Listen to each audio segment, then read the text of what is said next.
Hey guys, Esteban Mariel here with City Futsal. We are with our FRA Futsal Referee Academy today, and we are going to go over our summary of the laws of the game. Law number one is the pitch. As you can see here, we are standing on a futsal court. It has delineated lines, sideline and goal lines at either side, 2 penalty areas, 2 penalty markings at the top of those penalty boxes, a second penalty mark 13 feet behind the penalty mark, the first penalty mark. We have a center circle where the ball has its restarts after goals or the start of a game or halftime. And we also have substitution lines, zones at either side in front of each bench. Law number 2 is the ball. The first size ball here is a size 4 futsal ball. This is used for U13 and above ages. As you can see, this ball has little to no bounce. The second size ball is our size 3 ball.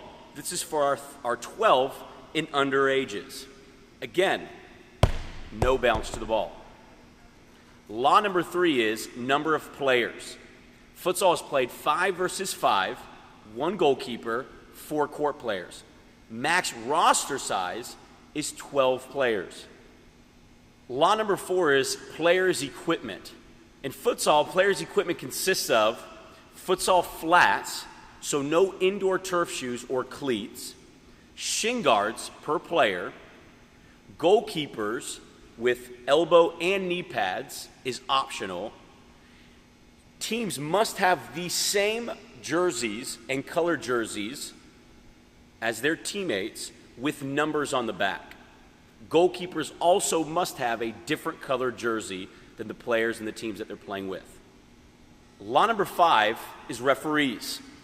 In city futsal leagues, we have 1 referee per court.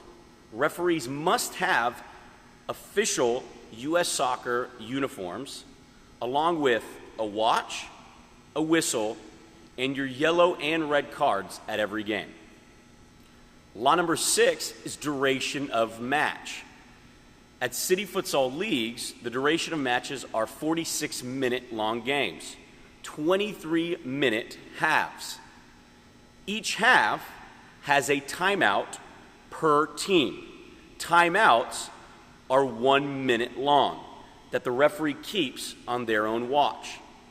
Now, a few notes to be taken about the game duration.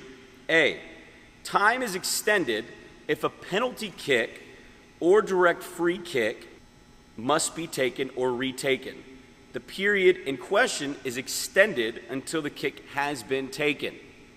B, ball played towards one of the goals before the buzzer sounds. The referee must wait for the kick to end before announcing the end of the period or match with a whistle.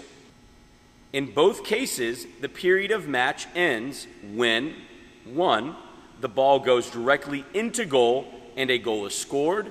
2, the ball leaves the pitch. 3, the ball touches the goalkeeper or another player in the defending team, the goalpost, crossbar, or ground, crosses the goal line, and a goal is scored. 4, the defending goalkeeper or another player in the defending team touches the ball or it rebounds off the crossbar or goalpost and does not cross the goal line. 5, the ball touches any player in the team that played the ball, except if an indirect free kick was taken and the ball was heading towards the opponent's goal after being touched by the second player. Law number 7, start and restart of a match. Within futsal, at the start of the game, at halftime, or if a team is scored on, the ball is restarted in the middle of the court. The ball must move forward slightly on the restart. Unlike in soccer, where the ball can go directly backwards, in futsal, the ball must move forward slightly. If the ball is kicked backwards directly, that team must restart that again, and it is on the referee's whistle. Law number 8, the ball in and out of play. The ball is out of play when the entire ball has crossed over the line. The ball is still in play if the ball is on the line. Law number 9, method of scoring. To score in futsal, the ball must cross over the goal line in between the post and under the crossbar. That is when the goal is counted. Law number 10, offsides. In futsal, there is no offsides. Law number 11, fouls and misconduct. Fouls penalized with a direct free kick for tripping, pushing, shoving, holding, charging, and striking an opponent, and also for handling the ball deliberately, except goalkeeper within his or own penalty area. All the above are considered accumulated fouls, which we will get into. For penalized with an indirect free kick, therefore, goalkeeper handling the ball on his or own half for more than 4 seconds, goalkeeper receiving a back pass in his or her half after having played the ball, unless the opposing team touches the ball first or the goalkeeper is in the opposition's half. Goalkeeper touches the ball with his or her hands in the penalty area after passed to him or her by a teammate, including on kick-ins. For dangerous play and obstruction. And finally, for illegal substitutions. Indirect free kicks are taken from the place where the infraction occurred unless it takes place inside the penalty area, then it's taken at the edge of the penalty area. That leads us into accumulated fouls with direct free kicks. Direct free kicks are considered accumulated fouls. Accumulated fouls, once a team reaches 5 accumulated fouls in a half, the 6th and all subsequent fouls in the same half are sanctioned with a direct free kick without a wall taken from the second penalty mark. Accumulated fouls from the first half do not carry over to the second half. Now, we have a slight variation within that 6th foul. If the 6th foul happens in between the second penalty mark and the goal line of the defending team, that team can choose to take that 6th foul from the second penalty mark or where that infraction happens. Same without a wall. Law number 12, substitutions. Substitutions are on the fly and unlimited between games. You do not have to have permission from the referee. They need to happen in between the substitution zones that are in front of your own bench. The player leaving the court must be off of the court in between the substitution zones before the second player coming on steps on the court, the same in between the substitution zones. If a player comes onto the court too early, the player that comes on is warned and given a yellow card for coming on too early. That is then an infraction of an indirect free kick for the opposing team. Law number 13, penalty kicks. Penalty kicks are awarded to the team that has a direct foul inside of the penalty area.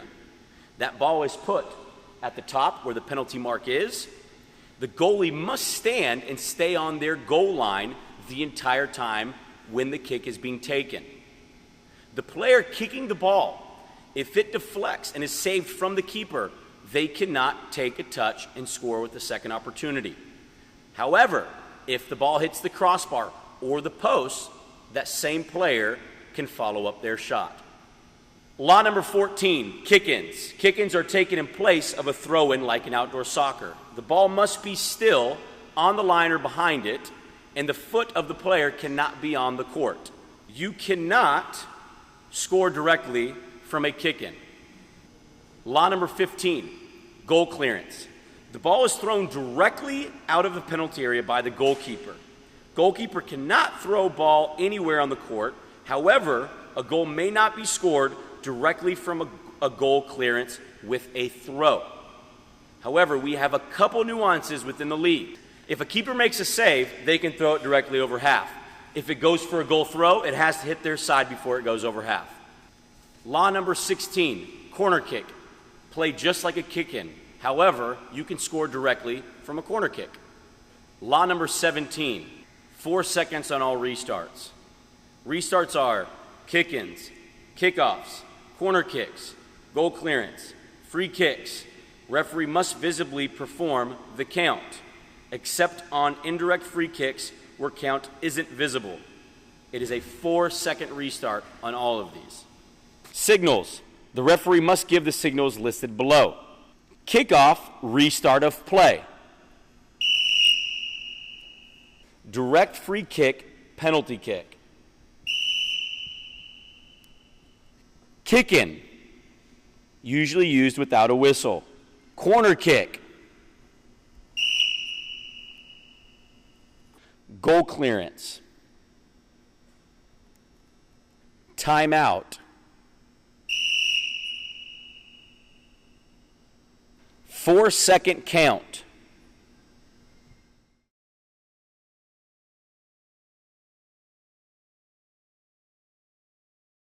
Fifth accumulated foul.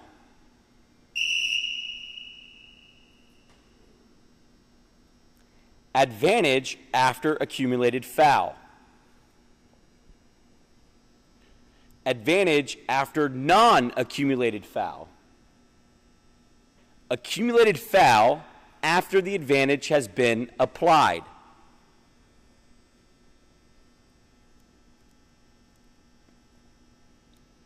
Yellow card.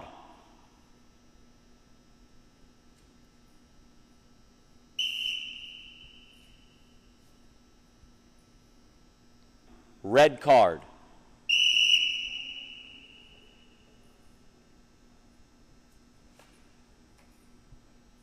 Indirect free kick.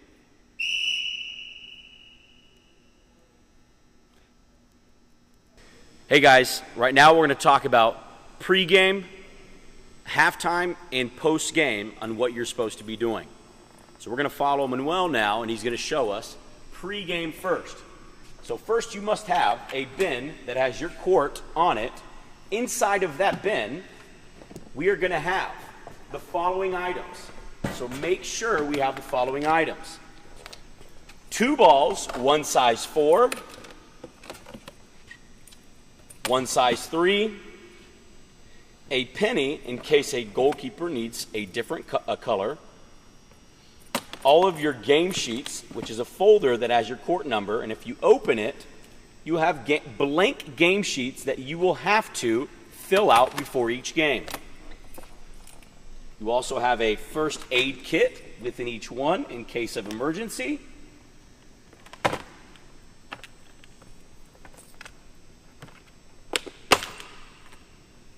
And you also have several ice packs within each one in case also of an injury.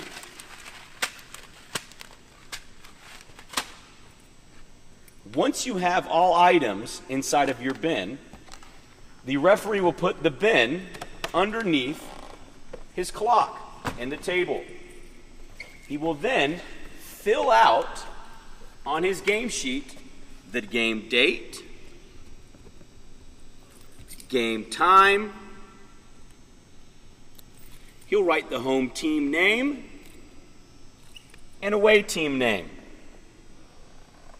Underneath that, he'll have jersey colors. And underneath that, you have first half score, second half score, final score. You also have first half fouls, second half fouls, red and yellow cards, player number, card, and color, the referee to print their name, and must sign it at the end of the match. Coach's name of each team, timekeeper, court number, and a section at the end if you have any notes after the game. So as you filled this out, you now must get a timekeeper from one of the teams. A timekeeper can be a volunteer parent, and you will have that parent come down and show them how to work the clock and put down the scores and fouls once the referee calls them. Accumulated only. So with our timekeeper, let's show how we turn on a clock. So pretty simple and standard. There's a button on the left behind where you click to turn on. And in behind it, you have your points and your time to make sure that the timekeeper understands how to function the clock. Once you've done all this, as a referee, you now must check your court. Is it dirty? Is it dusty? Is there trash? If there is, please pick up, sweep, and throw away.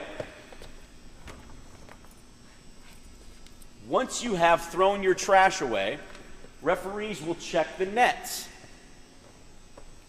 You will walk to each net and make sure that A, there are no holes, and that the net is fully functional for the game.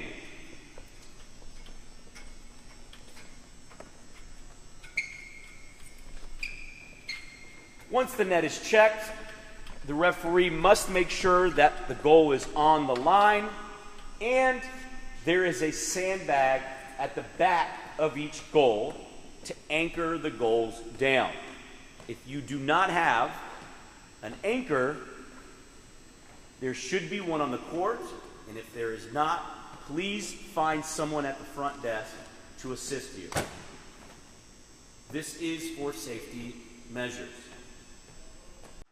At halftime, the referee will blow the whistle,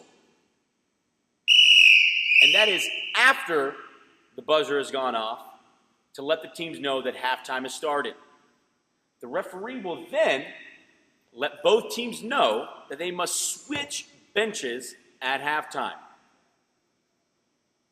Once teams have switched benches, halftime is between 2 minutes and 5 minutes, and the referee must stand in the middle of the court until halftime is over and the second half has begun.